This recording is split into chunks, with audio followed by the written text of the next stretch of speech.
They thought it was an easy score. A slow, heavy ship moving through dark water. No bright lights. No visible escort. Just a massive shadow cutting across the gulf at night. To the pirates racing across the waves into small skiffs, that usually meant one thing: cargo. Unarmed. Profitable. Vulnerable. Their engines screamed as they closed the distance, weapons bouncing against fiberglass hulls. AK-style rifles. An RPG tube wrapped in cloth. Enough firepower, at least in their minds, to force a crew into submission. But something was wrong. The ship wasn't slowing. It wasn't changing course. And it was far bigger than anything they'd planned for. Within moments, that shadow began to take shape. A flat, endless deck. A towering island structure. Steel walls rising like a cliff face. This wasn't a merchant vessel. It was a nuclear-powered US Navy aircraft carrier. Nearly 100,000 tons of moving steel. Home to thousands of sailors. The center of a strike group designed for one purpose: total dominance at sea. And the pirates were already inside its detection envelope. Long before human eyes could make sense of the silhouette, the carrier's sensors had done their job. Radar screens lit up. Two fast-moving contacts. No identification signal. No lawful explanation. Inside the Combat Information Center, the report came instantly: small craft, high speed, closing fast. On a ship like this, hesitation doesn't exist. Orders moved faster than fear ever could. And while the pirates still believed they were hunting prey, the reality was far worse.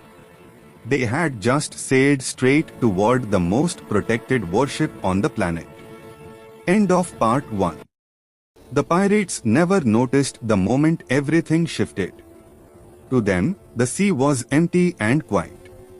To the carrier, it was already a controlled battle space. High above the waterline, radar systems had locked on. Two contacts. Small profile. Aggressive speed. No AIS. No course correction. Every data point stacked toward the same conclusion. This wasn't curiosity. This was intent. Inside the carrier's command spaces, the response unfolded with calm precision. No shouting. No panic. Just clean, practiced movement. A report was acknowledged. A decision was made. Launch the Hello. On the flight deck, night operations were already routine. Deck crews flowed into motion like clockwork, yellow shirts clearing space, red shirts checking weapons, green shirts signaling readiness. Within moments, rotor blades began to turn. An MH-60 Seahawk lifted into the night, banking hard toward the approaching skiffs. The pirates still believed they were unseen. They didn't know the helicopter's sensors could track heat signatures through darkness. They didn't know every turn of their throttle was being recorded. And they certainly didn't know another destroyer in the strike group had already shifted position. Then the skiffs split. One veered slightly away, angling off as if to confuse or flank. The other stayed on course, charging forward with reckless confidence. A classic tactic. Simple. Predictable. From above, the Seahawk crew watched it unfold in real time. High-resolution optics zoomed in. Weapons became visible. Long barrels. A tube-shaped launcher resting against a shoulder. The pilot didn't speculate. He didn't need to. He keyed the radio. Visual contact. Armed individuals confirmed. That single sentence erased any remaining doubt. This was no misunderstanding. No fishing boat. No harmless approach. And now, the clock was no longer in the pirates' favor. They were still accelerating, still committed, and closing fast on a ship that had already decided how to. The carrier didn't change course. That alone should have been a warning. Most civilian ships turn away. They slow down. They signal. This one did none of it. From the bridge, the command was clear: maintain speed, maintain heading. Let the approaching craft reveal their intentions fully. The closer they came, the less room there would be for doubt. Above the water, the Seahawk dropped lower. Its presence was no longer subtle. Rotor wash slapped the surface of the sea, sending white spray into the air. The side door slid open. A crew member stepped into position, weapon visible, posture unmistakable. Still, the lead skiff kept coming. At this distance, there was no mistaking what the pirates carried. One man stood, steadying himself against the bounds of the hull. Slung over his shoulder was a launcher, long and unmistakable even in low light. That moment crossed an invisible line. The helicopter crew didn't rush. They didn't fire. They documented. Cameras rolled. Sensors tracked. Every movement was logged and transmitted back to the task force. This wasn't just about stopping a threat anymore. It was about understanding it. On a nearby destroyer, teams were already gearing up. Body armor locked into place. Weapons checked. Communications tested. These weren't negotiators. They were boarding teams trained to take control of hostile vessels fast and decisively. Engines started. Rigid hull inflatable boats hit the water at speed, cutting through the dark like knives. The pirates finally hesitated. Not because they understood what they were facing, but because something felt wrong. Too much noise above them. Too many shapes moving in the dark. Too much attention from a ship that should have been running scared. But hesitation at this range changes nothing. Once you commit to an approach like this, there is no easy exit. The ocean around them was no longer empty. It was crowded with intent. The helicopter slid into position off the skiff's bow. Not close enough to touch. Not far enough to ignore. The gunner didn't fire at first. He didn't need to. The message was already loud: spinning rotors, weapon in view, optics locked directly on the men below. It was the kind of presence meant to stop bad decisions before they became fatal ones. For a brief second, the skiff slowed. That was their chance to turn away. They didn't take it. One of the pirates adjusted his grip, lifting the launcher higher as the boat bounced.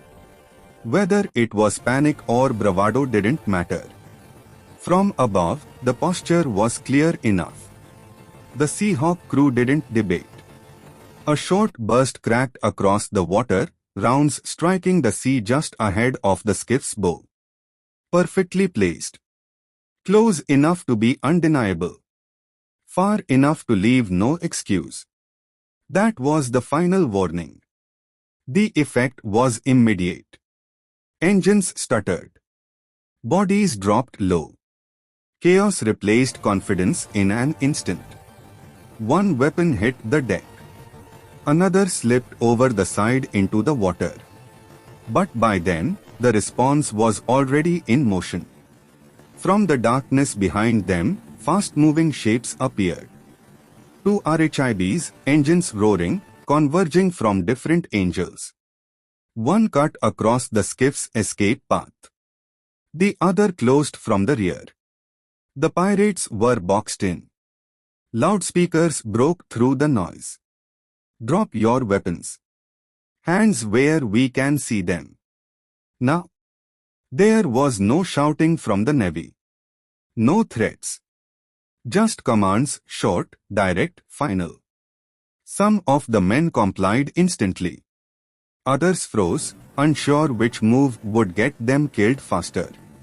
On the water, hesitation lasts seconds. And seconds were all that were left. It ended faster than it began.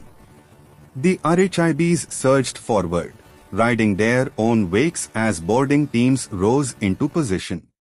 Weapons stayed trained, fingers steady, eyes locked on every movement.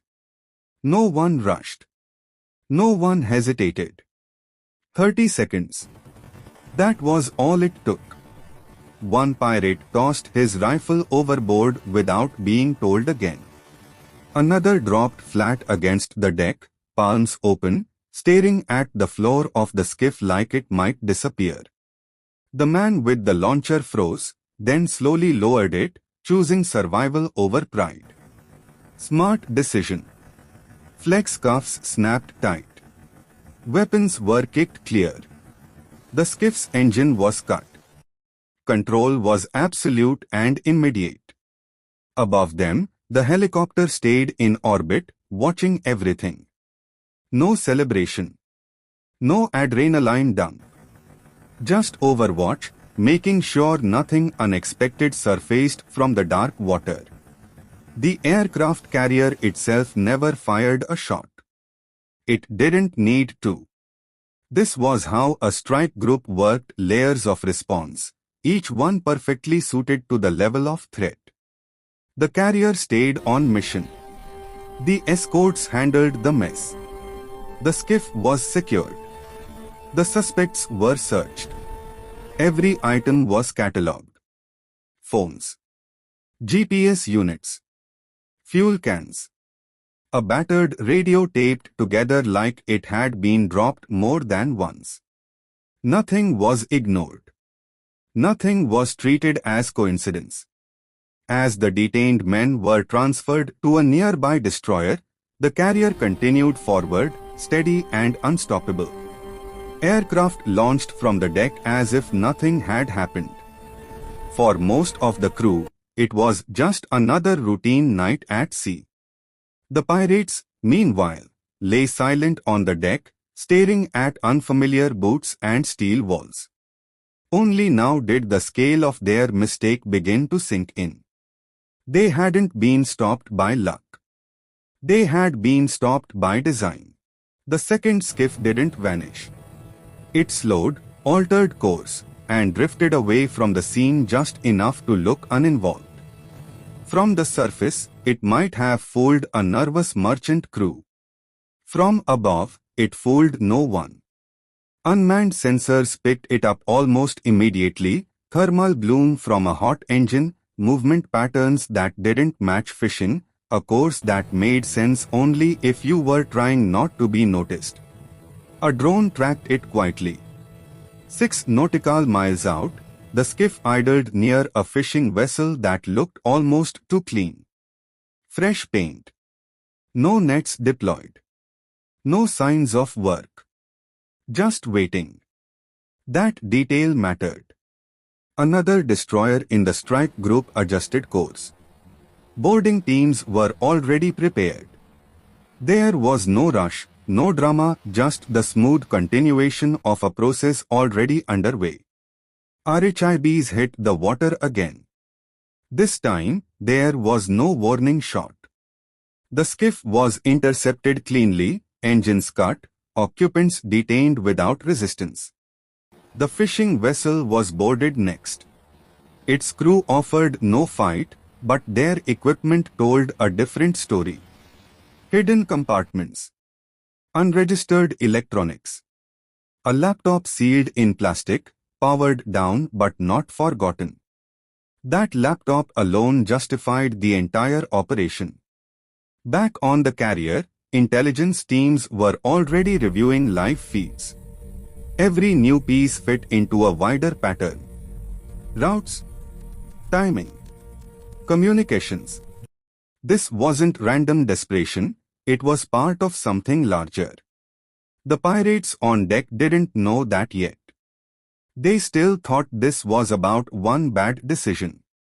They didn't realize they had just triggered a regional investigation that would outlast their detention by years. By Sunrise at the sea looked nothing is ever just one jets launched on schedule. Every contact leaves away. Coffee. The carrier's routine never broke. To anyone watching from a distance, the night's events had already been swallowed by the horizon. But beneath that calm, the real work had begun. Intelligence teams spread out captured gear across steel tables. Every item was treated like evidence from a crime scene. Weapons were tagged and traced. Serial numbers photographed. Residue sampled. Even the fuel in the skiff tanks was logged. Then came the electronics. Phones were isolated.